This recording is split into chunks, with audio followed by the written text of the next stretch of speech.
Welcome back to the online class.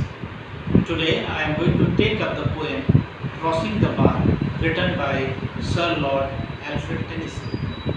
This particular poem, Crossing the Bar, was written by Lord Sir Alfred Tennyson at a time when he was very seriously ill.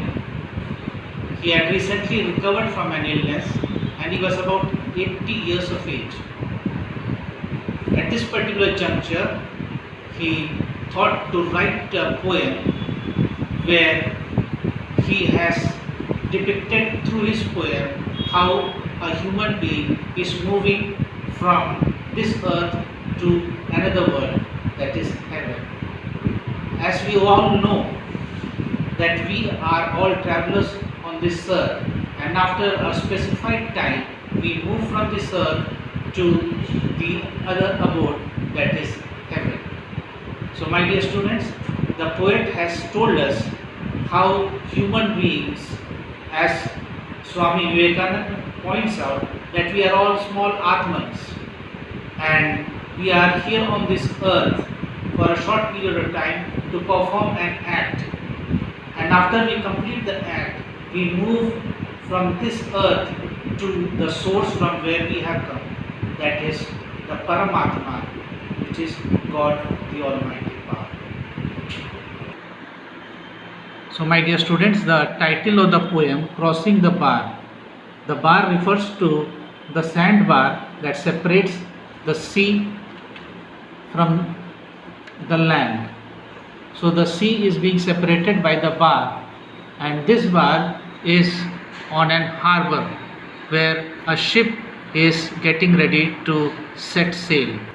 The poet has used symbolism and comparison of various natural things on this earth as well as man-made things to compare human life to that of a journey where a human being is traveling on a ship.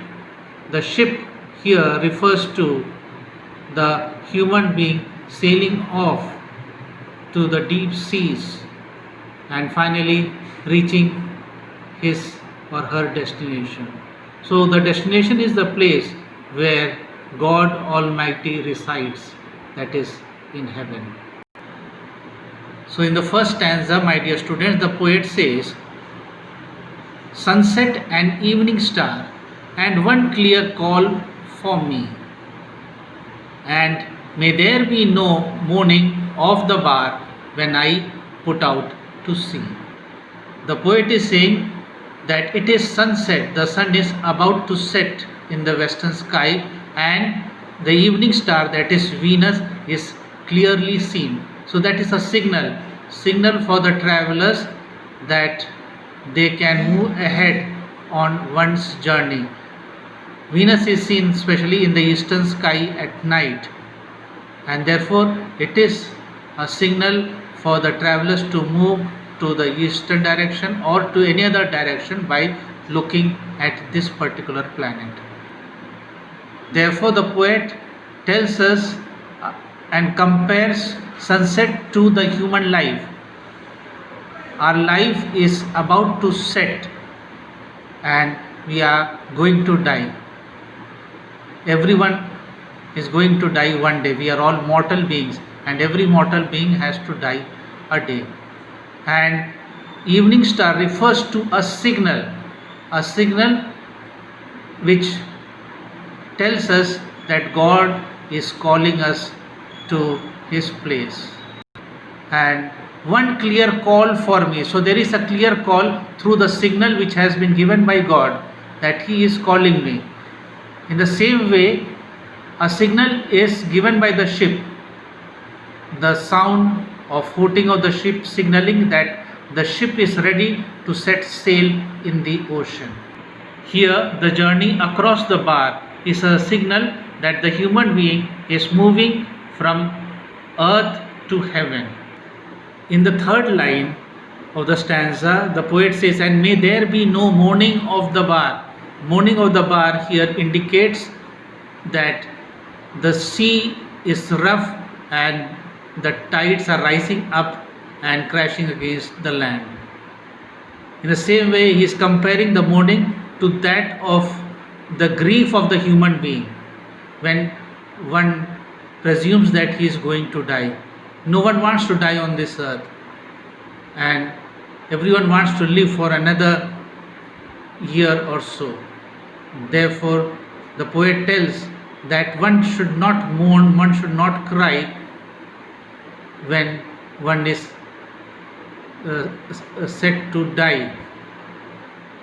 And therefore, just as the ship is ready to move from the harbor to the deep seas, in the same way every human being must be prepared to die, and for that he has to repent for all the sins that he has committed for his preparation of his travel to heaven. Let us move to the second stanza. But such a tide as moving seems asleep, too full for sound and form, when that which drew from out the boundless deep turns again home. The poet is not able to see a strong tide that could move his ship to the deepest part of the ocean. Therefore, a strong tide is needed so that his ship could move smoothly towards the deep ocean. So, the tide here refers to the smooth movement of the poet from earth to heaven without any pain. So, he wants a painless death so that he could move smoothly without any pain, without any suffering to his specified destination, that is heaven. In the third line of the second stanza, the poet says, when that which drew from out the boundless deep turns again home. So the ocean waves, the poet is comparing the ocean waves that moves from the deep part of the ocean towards the land, toward the coastal area, and then quietly moves back into the deep. In the same way, the human soul, which comes from the Almighty God, again slowly moves back after a specified time on the earth. The soul moves out of the human body and then moves towards its destination, that is to meet the God Almighty. Let us now move to the third stanza. Twilight and evening bell, and after that the dark. And may there be no sadness of farewell when I embark. In the first line, the word twilight here indicates the evening time when there is a flash of light and then a sudden darkness emerges on the earth. And the evening bell here indicates the bell that is rung, especially in the European countries. This bell is rung from the church to indicate that a person has died. So therefore the poet has understood that he is about to die, and so he has written this poem because he has got an indication, a sense that he is about to die, and therefore he could hear the evening bell ring. He could hear the call of God coming towards him, telling him that your life on this earth is coming to an end. Therefore, prepare yourself to move to the source from where you have come. The poet tells us that no one should be sad when he dies, because it is the mortal being who has to die at death. Therefore, every human being has to prepare himself for death, and so no one should be mourning at the death of the other person, as his case could be. He tells his relatives and friends not to cry after he dies. Therefore, every human being is a traveler on this earth, and after a specified time he will move to the source, and he also is moving to the source from where he has come.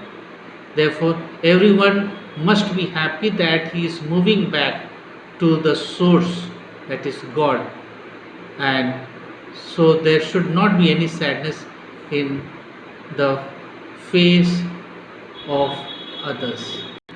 Let us move to the last stanza. For thou from out are born of time and place. The flood may bear me far.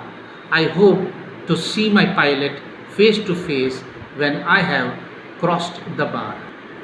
Here the poet says that he is confident that after he has crossed the harbor, he would be moving far deep into the ocean to the dark seas where he hopes to see his pilot, where he hopes to see his master, that is God Almighty, who has created him, and finally he will be face to face with his master, and he would be happy to be there at the source from where he has come on this earth.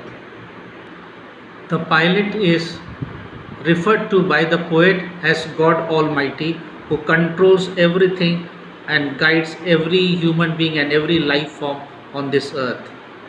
Thus, the poem Crossing the Bar is all about accepting and embracing death rather than fearing the dark unknown. My dear students, I hope that everyone has understood the poem. Please go through the exercises and complete it. Thank you and have a nice day.